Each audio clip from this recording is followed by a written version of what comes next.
আসসালামু আলাইকুম। আশা করি সবাই ভালো আছেন। তো আজকে অনেক মন খারাপ, আজকে দুদিনই মন খারাপ বেশি। কারণ হচ্ছে দেশে যেটা চলতেছে, তো এই বিষয় নিয়ে যদি আমরা কেউ যদি একবারে কথা না বলি তাহলে নিজের কাছে একটা দায়বদ্ধতা থেকে যায়। তো যদিও আমরা যারা ফেজ চালাই, আমাদের ফেজটা অনেক ছোট, আমাদের কথাগুলো কে শুনবে, ঠিক না? এখন যারা বড় বড় ফেজের মালিক, 10 মিলিয়ন 5 মিলিয়ন ফলোয়ার আছে, তারা কিন্তু একেবারে চুপ, তারা কোনো কথা বলতেছে না, ঠিক আছে? তাদের কোনো সমস্যা হবে, তাদের ফেজে সমস্যা হইতে পারে, হ্যাঁ, তারা তাদের সুবিধা মতো তারা কথা বলবে। তো আমরা যারা ছোট ফেজ আছে, ছোট ফেজ চালাই, তো আমরা যারা ফেসবুক চালাই, আমরা যে যাই পারি আমরা তো কথা বলতে পারি। আমরা প্রবাসে থাকি, আমরা দেশের জন্য আমাদের মন কাঁদে, আমার দেশের ছাত্রছাত্রীদের জন্য আমাদের মন কাঁদে, তাদের জন্য আমরা অনেক ব্যথিত। তারা ন্যায্য একটা আন্দোলন করতেছে, এই ন্যায্য আন্দোলনের ভিতরে আমরা সহযোগিতা করার দরকার, সাপোর্ট দেওয়ার দরকার, তাদের পক্ষে কথা বলার দরকার। ন্যায়সঙ্গতভাবে তারা আন্দোলন করতেছে, ন্যায়ের পক্ষে আমরা সবসময় থাকা দরকার। আজকে তারা যদি ন্যায়ের পক্ষে না হতো তাহলে আমরা কেউ কোনোদিন কথা বলতাম না। ওই হিসাবে আমরা কথা বলতে বাধ্য। আমাদের কাছে যদি ন্যূনতম একটু যদি নৈতিকতা থাকে তাহলে আমরা কথা না বলে থাকি কীভাবে? যারা বড় বড় ফেজের মালিক তারা কথা বলতেছে না, কোনোভাবে বলতেছে না। তাদের স্বার্থে তাদের স্বার্থে আঘাত আসবে, এই জন্য তারা বলতেছে না। তো আমরা তাদের মতো হতে চাই না, আমরা তাদের মতো হতে চাই না। আমার কথা হচ্ছে, আমার কথাটা যদি দুইটা মানুষ শুনো, যদি তাদের যদি সঠিক জ্ঞানটা যদি পায়, তাদের নৈতিকতা যদি ফিরে আসে, তারপরেও আমি মনে করি, আমি নিজেকে ধন্য মনে করব। এই যে আমাদের দেশের ছাত্রছাত্রীরা আন্দোলন করতেছে, অনেক কষ্ট করতেছে, অনেক স্ট্রাগল করতেছে, খেয়ে না খেয়ে, তারা কি আমার দেশের সন্ত্রাসী না? তো তারা তো দেশের ভালোর জন্য করতেছে, মেধার জন্য করতেছে, ভবিষ্যতে ভালোর জন্য করতেছে, ভবিষ্যৎ প্রজন্মের জন্য করতেছে। তারা কিন্তু ব্যক্তি স্বার্থে করতেছে না। তাহলে তাদের উপর কেন এত অত্যাচার করা হচ্ছে? আর দ্বিতীয় নম্বর কথা হচ্ছে, তাদের উপর যে প্রশাসনগুলো অত্যাচার করতেছে, আমি এটা বুঝি না, যারা প্রশাসনে চাকরি করতেছেন তারা কি পড়ালেখা করে নাই? তাদের কি ন্যূনতম নৈতিকতা নাই? তাদেরকে সেফটি দিতে পারতো, ঠিক আছে?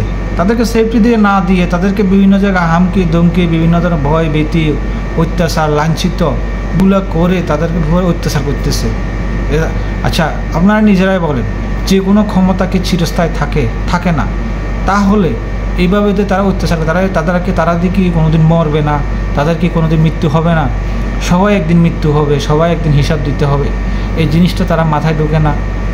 আজকে তারা যে সবল, তাদের শক্তি প্রয়োগ করতেছে, কালকে যদি আল্লাহর কোনো যদি গজব নেমে আসে তাদের উপরে, তারা কি জানে না উপরওয়ালা সব দেখতেছে? উপরওয়ালা ছাড় দেয় না, এটা মনে রাখতে হবে। আপনারা যারা প্রশাসন আছেন, আমি ছোট্ট একটা মানুষ, আমার একটা অনুরোধ আমার তরফ থেকে আমি করতেছি, কে করতেছে না করতেছে আমি জানি না। আর এখানে সকল প্রবাসে যে যাই পারেন, আপনারা আপনাদের বক্তব্য পেশ করা উচিত। 1 মিনিট হোক, 2 মিনিট হোক, যেভাবে পারেন যাই পারেন। কারণ আপনারা নিজেরাই দেখতেছেন দেশে কী চলতেছে, কে ন্যায় করতেছে, কে অন্যায় করতেছে, আমরা সবাই জানি। আমরা খুলে বলতে হবে না, আমরা সব দেখতেছি, আমরা বহুদিন যাবৎ দেখতেছি সব কিছু। এই আন্দোলন পিছনে কী হচ্ছে, সাধারণ বিষয়টাকে বিশাল একটা কাহিনী বানিয়ে এই ছাত্রছাত্রীদের উপর অত্যাচার করতেছে। তারা নিষ্পাপ, তারা ফুলের মতো, ঠিক আছে? তাদের লাইফটাকে ধ্বংস করে দেওয়া হচ্ছে, তাদের লাইফটা মানে একদম অনিরাপদ করে দেওয়া হচ্ছে। তারপরে আমি মনে করি তো যে ছাত্রছাত্রীরা মাঠে আন্দোলন করতেছে, তাদের সাথে সমস্ত গার্জিয়ান পর্যন্ত তাদেরকে মাঠে নামিয়ে আসা উচিত, তাদেরকে সাপোর্ট দেওয়া উচিত। তো আমি শুধু আল্লাহ তাআলার কাছে এটাই দোয়া করব যে ছাত্রছাত্রী যারা এত কষ্ট করতেছে তাদেরকে আল্লাহ হেফাজত করুন। প্রতিটা জান অত্যন্ত কিমতি, অত্যন্ত মূল্যবান, সবাই যাতে হেফাজতে থাকতে পারে তাদের জন্য দোয়া করে, আল্লাহ যাতে তাদের হেফাজত করেন। আর আরেকটা কথা বলি, যারা এখন অত্যাচার করতেছেন তাদেরকেও অত্যাচার করতেন প্লিজ, এর বিচার কিন্তু আল্লাহ দেখতেছে, মনে রাখবেন।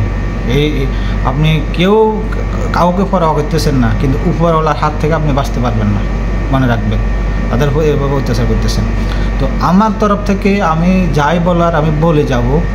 আর আমার কথা হচ্ছে এইভাবে আমরা সকল প্রবাসী সবাই ফেসবুক চালাই, ঠিক আছে?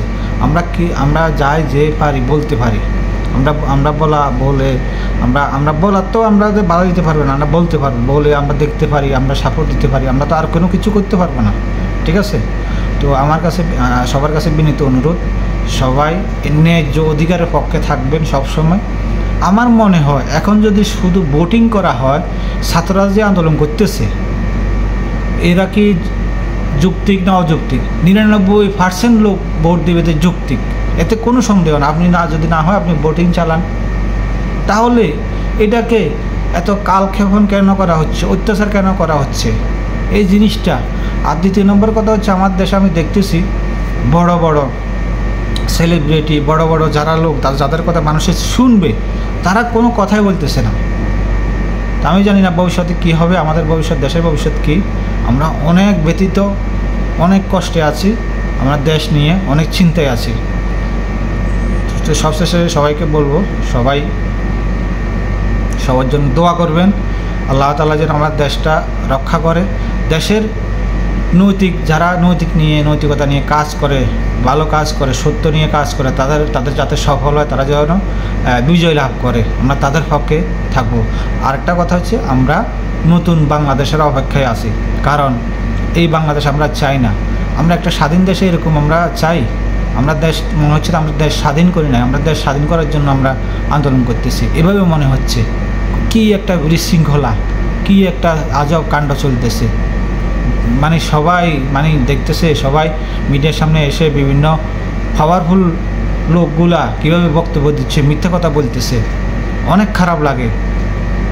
তারা কোনোদিন মরবে না, আমার মনে হচ্ছে তারা কোনোদিন মরবে না। তারা কীভাবে মিথ্যা বানায় বলতেছে, আর তাদের মিথ্যা কথা শুনেন আমরা দেখতেছি না কি হচ্ছে দেশে। আমাদেরকে বলতে হবে, আমরা কি অন্ধ? আমাদের কি কান নাই? আমাদের কি মাথা নাই?